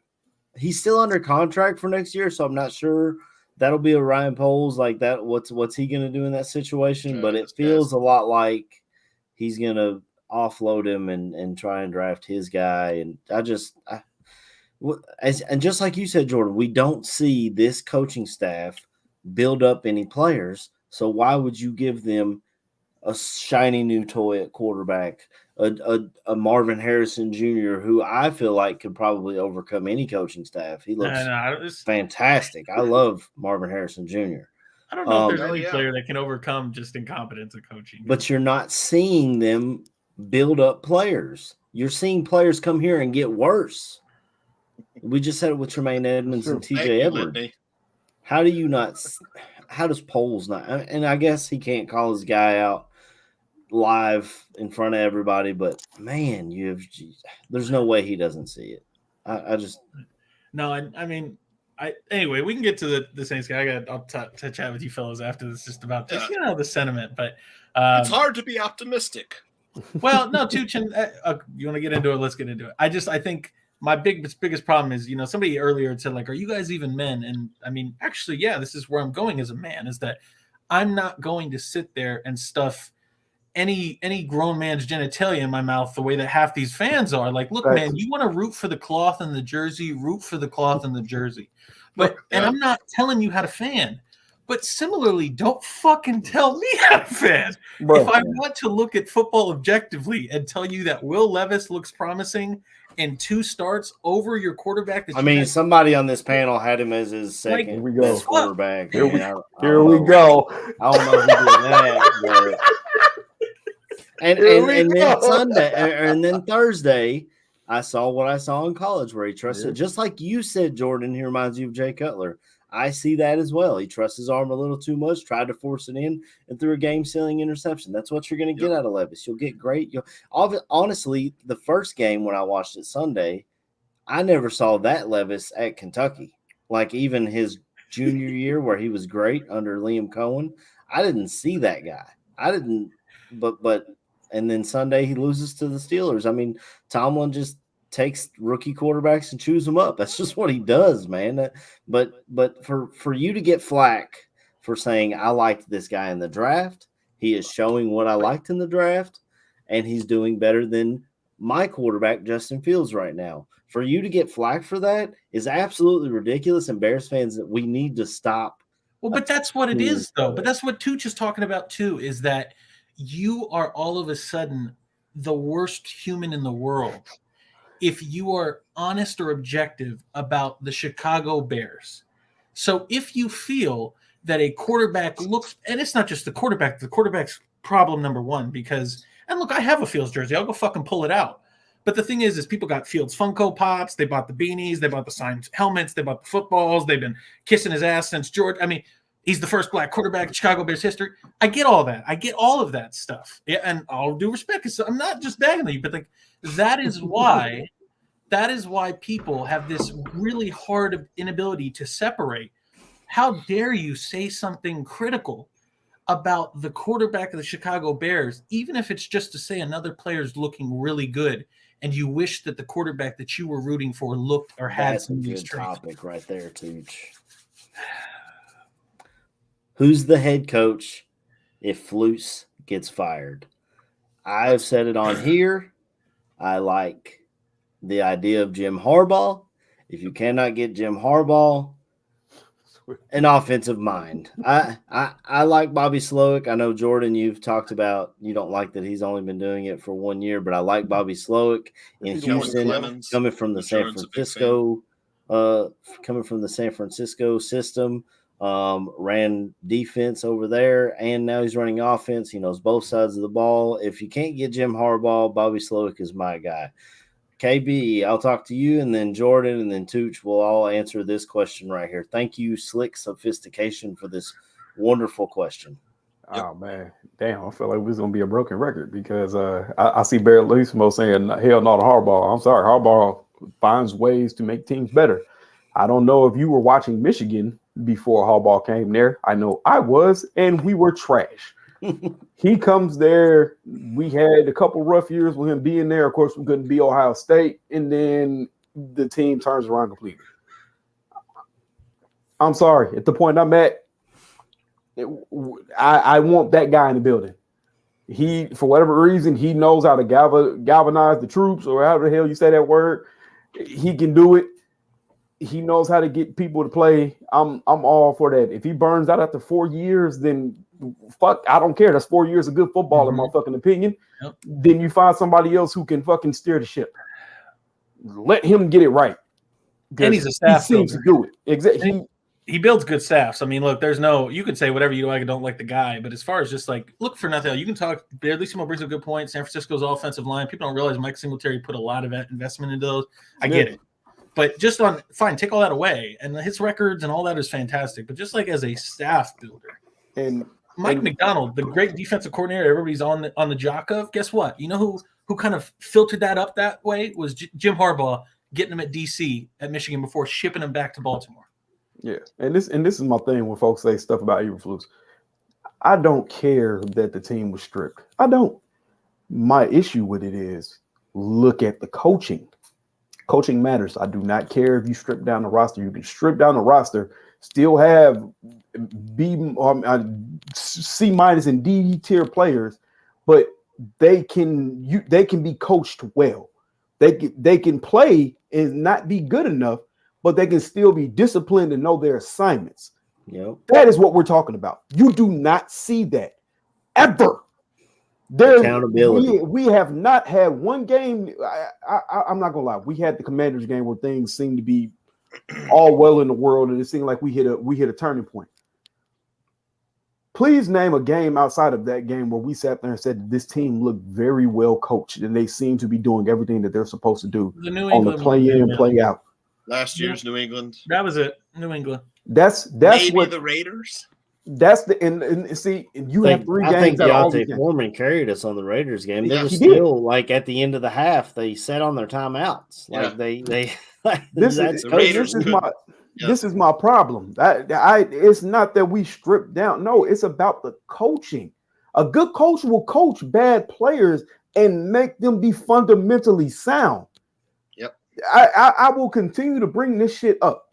The 1 year the Saints did not have Sean Payton. What the fuck did they look like? Trash. They were an average team. As soon as Sean Payton came back, they went right back to playing good. It's all about your coaching. That's it. So when I say I want to move on to a Harbaugh, it's because Harbaugh has coached bad teams and got bad teams to start playing well. the guy won at Stanford. What's Stanford done since he left? Thank you. I mean, That's all I'm saying. But go ahead. Bro. I'd rather have Brian. No, I wouldn't let Brian. Stop it. Brian Kelly wouldn't touch my team with a 10-foot pole. Dude is trash. Trash. When people in South Bend are clapping when you leave, you know you fucked up. But he had to go down there for his family. KB's backyard, man. Don't be talking about KB's backyard like that. Who's next, AC? You want two? You are, Jordan. Okay. I mean, it's Harbaugh's. I go real quick. 3. I promise it's quick. You want the CEO, professional culture, staff builder, all around. It's Harbaugh. If you want just a mean enforcer culture, defensive first, it's just we don't want the city of Chicago back the way it used to be. Then you go Brian Flores, and it's not going to look good offensively, but he's going to instill a toughness and an asshole defense that you haven't seen in Chicago since '85. And then if you want offense because you're looking to build for your young quarterback, then give me Ben Johnson. And I know he's only been in one play. No Yeah, Kellen Clemens, love? Huh? Kellen Clemens. Maybe I'm too young, or maybe it's just too early in the morning. Kellen Clemens, you talking about the quarterback? Offensive coordinator for the Chargers. Oh, Kellen Moore. Kellen Moore. Sorry. I'm like Kellen Clemens, the quarterback, but Mike Withrow Kellen said he Moore. turned Notre Dame around and LSU around. No, the fuck he didn't. Listen, Actually- LSU goes to their backyard and gets the state of Louisiana, outside of Ohio, Texas, and Florida, is one of the biggest hotbeds for NFL talent. And those kids grow up cheering for LSU their entire life. All he has to do is give them a phone call, and they're signing up, brother. Because it's exactly what Ohio State does. It's exactly what USC should do. It's exactly what Florida did all those years. They grew up cheering for you. All you got to do is give them a call. I'm George, out how on Kelly often- too. And Tooch, I'm going to pass to Tooch real quick, but Tooch, you're absolutely right. If it wasn't Ben Johnson, then Kellen Moore would be right next in line Yeah, as I'm my sorry. offensive choice. Too many No, Kellens that's for me. okay. And real quick, George, Ben Johnson has an excellent offensive line. That's fantastic. You go ahead and do me a favor, George, and because you're a smart gentleman, you are going to prove me wrong, I'm sure. Jay Sanders says Tony La Russa. Show me, George, how many times the Lions have had a healthy offensive line, all 5 starters, where they haven't had to mix and match it, because that to me is so important.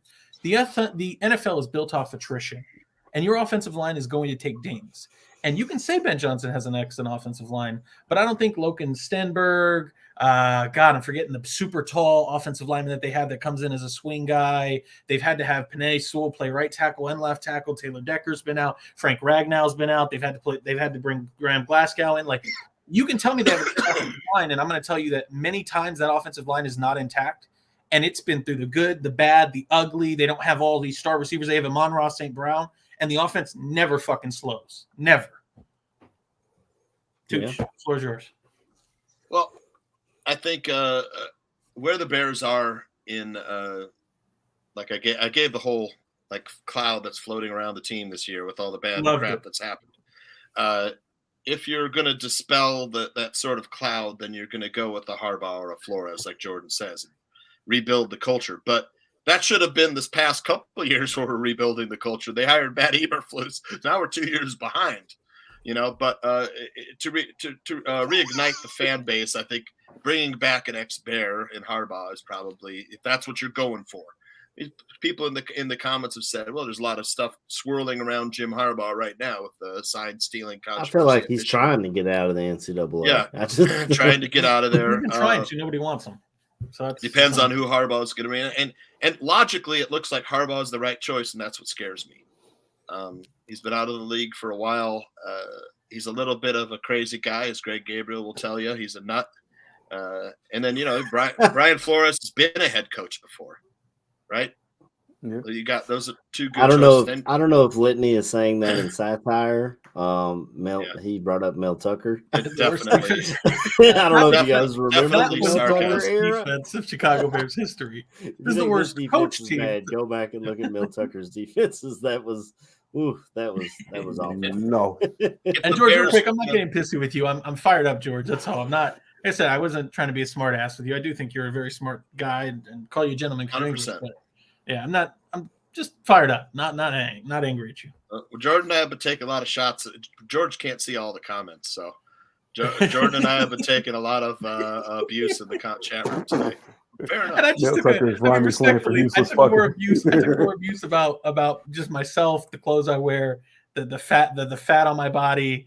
I took all of that in the last few days. Like, you look, man, you got a fired up Jordan. I don't know what you want me to tell you. And you don't like me. And just real quick, I promise, I mean this shit from the bottom of my heart. Anybody that doesn't like me on the show, I swear to you, please feel free to reach out to Aldo, talk to Aldo. If Aldo doesn't think I should be on the show, I will gladly answer to my podcast boss. And if he doesn't want me on here, I'll be out. Well, I'll tell you, if that were to happen, that would be a definite loss. This would be the collective response to that. If you don't like him, go fuck yourself.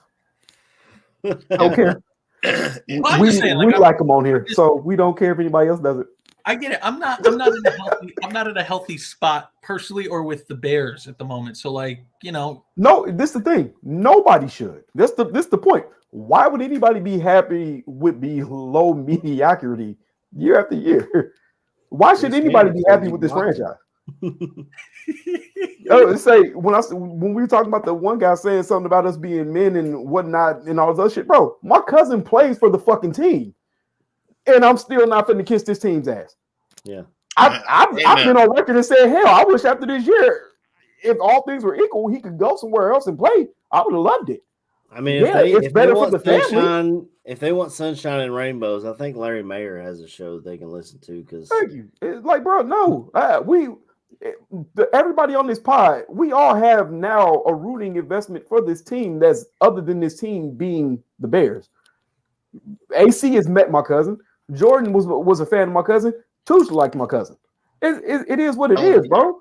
We have rooting investments other than saying that this is just the Chicago Bears and we like the Chicago Bears. We know somebody that personally plays for the team. He starts for the team. People have met said player. People have admired this player from afar. We can be up in here and circle jerk each other and say this is the Chicago Bears are the best team ever. Oh my God! But we're not that. There's other shows out there that do that. Thank you. We're not those people. When they start playing well and they stack games and it looks something like how the Kansas City Chiefs are, and our quarterback is the best quarterback in the league, and he looks like a Hall of Famer after 2 years, then we can circle jerk each other and sing Kumbaya all you want to. Right now, it's not fucking happening. 21-0 right now.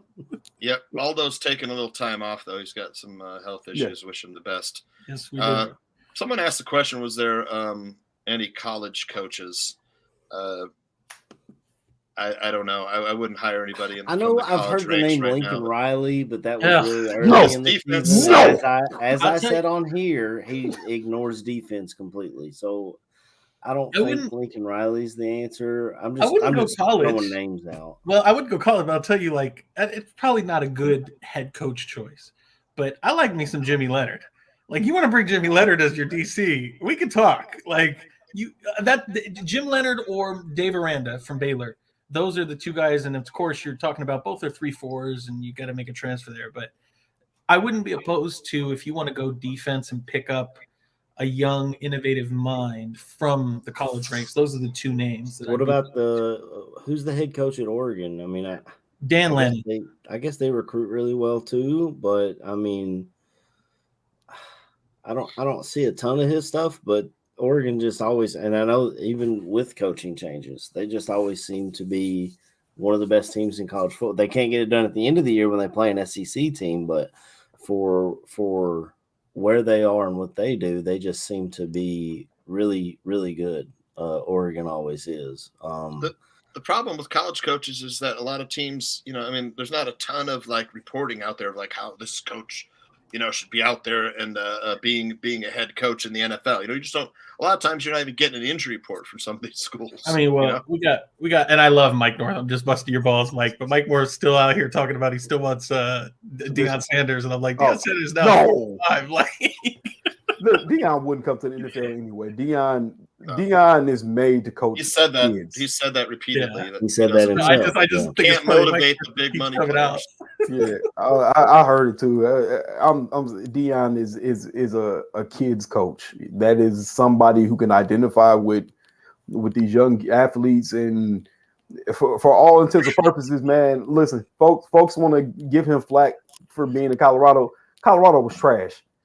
They've played good football this year. Yeah, they need to recruit bad. They need help. But you have to realize that man took pretty much the Jackson State roster and brought them to Division I college football. Yeah.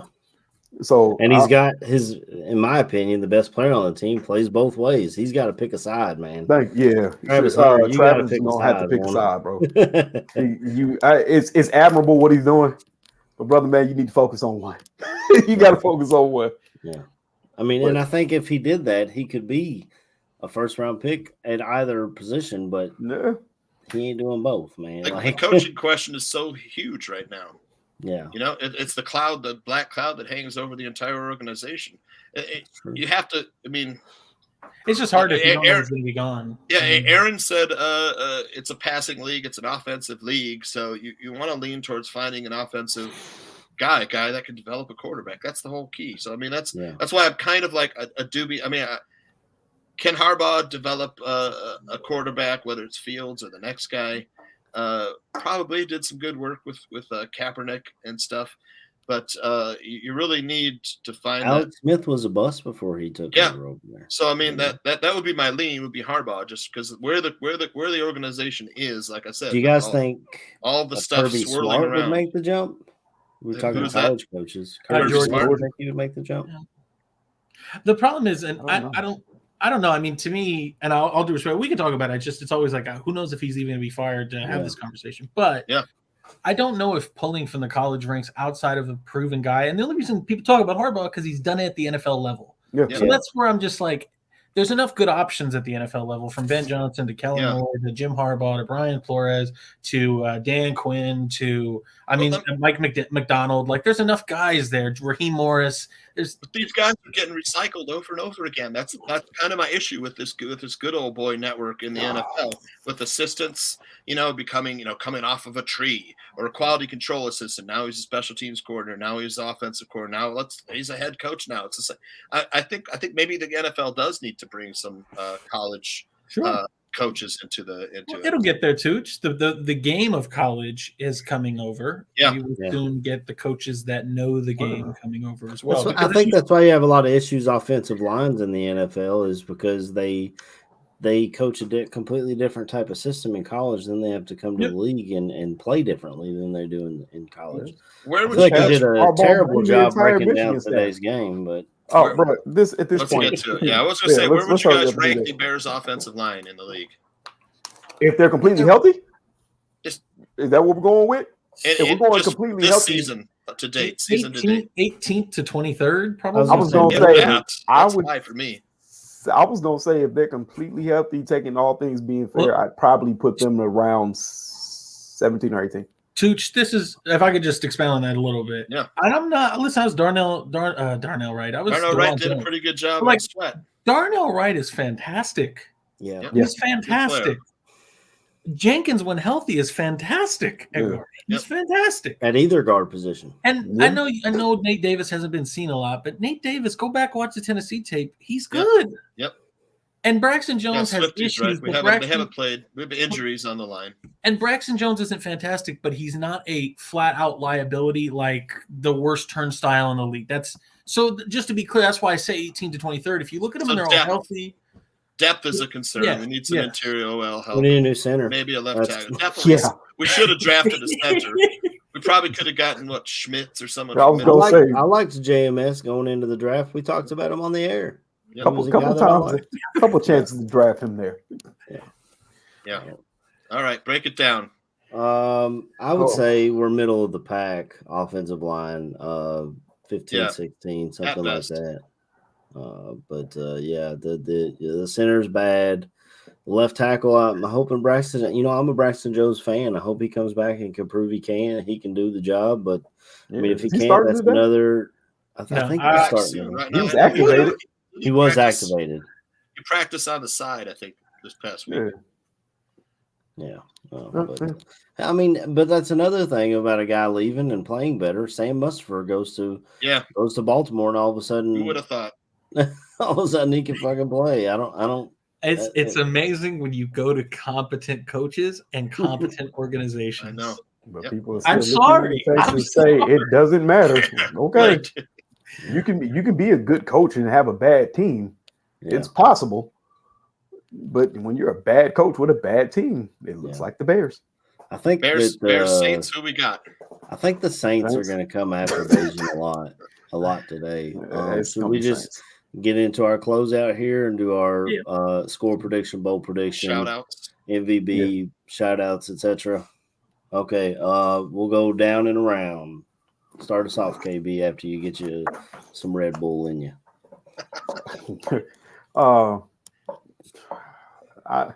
It's funny because the game kind of scored almost exactly like I said it was going to be last week. Just a few more points by the Chargers than I thought.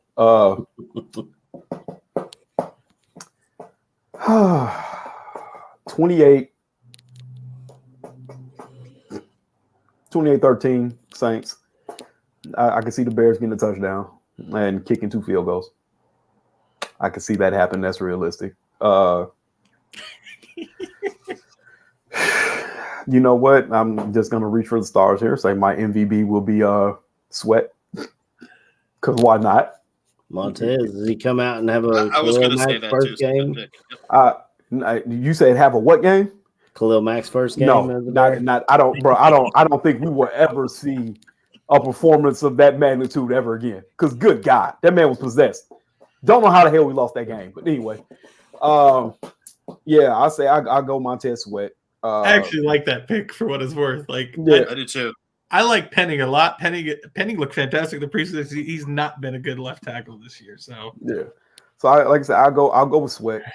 Like I said, Saints 28, Bears 13. Sweat gets a sack. I'm gonna stand on this fucking hill and die. My cousin's gonna get a sack today. Fuck y'all. I love it. No. Go. He's gonna get that sack today. God damn it. I do like the Saints interior offensive line more, but yes. I've said this to him in his face. I said, man, you gonna get this sack, dog. I got money placed on we thought he got it when we was watching that Raiders game, but it was one of the rookies that come through there. You know what's funny? He said he wasn't even on the field on that play. I was like, bro, I swore I saw you. I thought I saw only one person that looks like Billings out there. Right. You know what I'm saying? But yeah, let's see. Yeah, MVP. I'm all over the place right now. Yeah. So we'll just go to shout outs. Shout out y'all boys, man. I'm glad I was able to jump on, man. It's nice to talk about this. Shout out to everybody in the chat. Yeah, there's a little combative today. People a lot of chippy today. I don't know where the hell a lot of y'all motherfuckers came from. I've seen some names I ain't never seen before. Good God. That's all right. Tell them bring your friends. Hey, man, you know what I'm saying? Y'all must have been homeboys with Don Bird. I ain't seen him today at all. You know? Don Bird switched some names. You know what I'm saying? But shout out to y'all, man. Bring your boys, man. While y'all at it, man, hit that like button when y'all getting banned. We appreciate Absolutely. it. Other than that, man, we love everybody in the chat, man. I need people to understand this, though. When the Bears start doing things the right way and actually start getting better, you'll get more positivity. You got to earn it. But right now, like I seen the one guy said, how does being a fan of your team equal whatever the hell he was saying? you have to live in reality at some point. You can't just be fucking all rainbows and sunshines about bad shit that happens with your team. You have to be realistic. At the beginning of the year, we were all on the same boat. This team should be better than what it is because we have more talent. But the real life story is coaching isn't better. The coaching, we thought the coaching was going to be better, and the coaching did not reflect what we thought was what we were going to get. So the team looks like shit. Yeah. That being said, man, look, once the team starts playing well, bro, you'll get more positivity. That's all we're saying. Until then, you gotta go to the. I know you gotta go to the fantasy Appreciate show. Do you want to hit yours real quick and then go ahead, bro. get out of here? I'll say Saints 27, Bears 12. I think it's gonna be a rough day. I mean, that Saints pass defense is elite. That whole Saints defense is elite. That Saints defense, the whole defense. They've drafted a lot of guys that I liked in the draft. Who's the kid out of the corner out of Stanford that they drafted? Paulson Adebo. Paulson, I loved him, and they got the honey. Do they still got the honey badger? Yeah, Matthew, Paulson Adebo, Marcus Dan Bellissimo, appreciate you. I was looking at you and said that. Yep. I'll say Bears most valuable Bear. I'm going to take Bearlissimo's advice and go with Jack Sanborn to make some plays on defense. And shout outs. My thoughts are with Aldo as he goes through another surgery. Yep, absolutely. And the three of you guys you guys brought some great points today.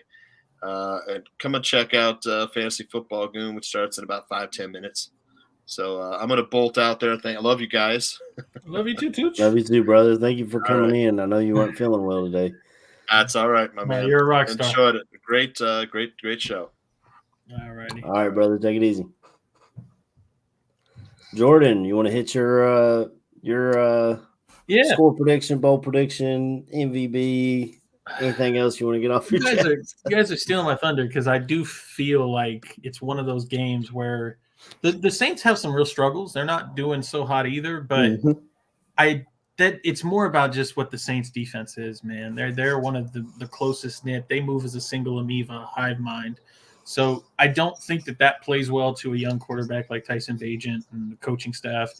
I think that they do a good job corralling and holding the Bears offense down, which is why I say that 12, 13, 17 would probably be the high for me, like that type of range. And then I do just think that, whether it's, Olave finding his juice again or Shaheed, Michael Thomas, I know I'm not telling you he's a star, but he's kind of looking a fraction like his old self. So I do think it's one of those, 24-13 type games. Call the Saints in the mid to high 20s and the Bears in the teens. So that's how I see the score. As far as MVP, I like the Sweat one. I thought that was pretty good, KB. But that's tough, man. That's tough. Because I just don't have a lot of faith. I'll tell you what. I'm gonna pair MVP and Impact together. And I like this. Eddie Jackson's back healthy, and maybe just maybe people have slept on Eddie, and he's back, and he tricks Derek Carr into feeding him a ball for an interception. And so I think that if there's an MVP or a highlight or an impact player or moment, it's going to come from Eddie Jackson finding his way to the ball, presumably on an interception, but maybe a fumble. I think that's an MVP impact score. As far as shout-outs, as always, it's you fellas. I enjoy it. I'm sorry, Tooch couldn't even stay here to hear this, but I do truly. I love all you gentlemen. It's fantastic always chit-chatting. And this isn't just extended to just these two, these three.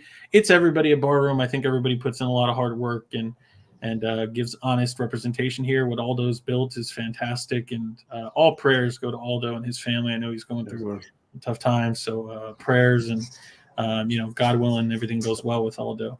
For the chat, as always, I mean, we don't always have to get along. I appreciate some of the kind comments, and look, you don't have to know me, but I do truly mean everything I say up here. It's not some fugazi stunting just to be a contrarian. And then on top of that too, I do mean it. My goal here is I wake up early every morning to hit chit chat, have a good time with you fellas. But at the end of the day too, this whole platform exists for everybody to enjoy it and have a good time. Absolutely. And if you aren't having a good time, I do mean that. Like, please do let Aldo and, no, I mean, this is important. We want to make sure that it is what it is. So, but I appreciate you all nonetheless. I hope you all have a blessed and good week. I hope you enjoy the Saints game, whether you're in New Orleans or otherwise. Keep fanning the way you fan, keep doing what you do, and I'll do the same. And I hope to see you all back here next week. Thank you. Absolutely. First and foremost, shout out to you guys and shout out to the chat. Aldo, you'll be in our thoughts and prayers going through another surgery this week. We hope you pull through, brother. And we got all the love and respect for you in the world. Definitely. Again, shout out to the chat. They came with some good topics today. We were able to talk through some things. I know it wasn't an overly positive show, and we hardly even touched on the Saints game today, but there was just so much stuff that happened in the past week that we had to really talk about and get our thoughts out there about. My score prediction, I thought last week would be a closer game than it was, and after the signings and bringing in Sweat, I'm feeling like the Bears may have a little momentum. It is tough to win down in New Orleans, so I've got the Saints winning, but I think it's closer than a lot of people think. The spread is 8.5. I think the Bears cover that. I think it's like a 28-20 or 30-24, something like that. Someone in the chat, I think it was Mike Withrow, did say he thinks that it's another Foreman game, and I took that to look up on NFL.com the rushing defense stats. The Saints are ranked 27th in the NFL against the run. So that's good news for us. That allows Bagent to hand the ball off. And I know they got a lot of crap last week about why did Roschon outsnap Deontay Foreman. We were behind the whole game. Roschon Johnson's a better pass blocker. It's not rocket surgery. It's very simple to put those two together. But Dan Bernstein and all those guys on the score were just like, why is he out snapping him? Like, it's really not difficult to figure it out. So my MVP for that reason is going to be Roschon Johnson. I think they handed to him a lot today. I think he runs really well, and the offensive line gets a decent push. Cam Jordan, for all the past he's had, he has 1 sack this season. So you got to – and Darnell Wright will have him most of the game. I think I have faith in that. I'll have faith in Darnell Wright. I think Tevin Jenkins comes out with something to prove right next to him. Hopefully we can get the snaps down right. I saw that they waived Doug Kramer, so I don't know. I mean, I guess whatever. It sucks. He's been injured and this and that. But real quick, before you go any further, they just released the inactives. I didn't know that Brisker was still out. I guess he's still out. He's got that concussion, man. They thought he was sick last week, and then it came out this week that he was actually back in, or maybe it was last week. I don't know. He was back in concussion protocol. Like, that's a lot of people. I wanted to talk about that, but we didn't get to it. A lot of people talk about Tua with his concussions. Yeah. But with Brisker and his concussions, and that's a contact position, that's very worrisome. And I love Brisker. I bought his jersey. I love the way he plays. But if you can't be on the field, man, it doesn't look good for you. And I don't know, maybe Eddie Jackson's back. Maybe they put Hicks in that position next to him. I'm not sure what the plan is. Quindell will be the starting strong. Quindell Johnson.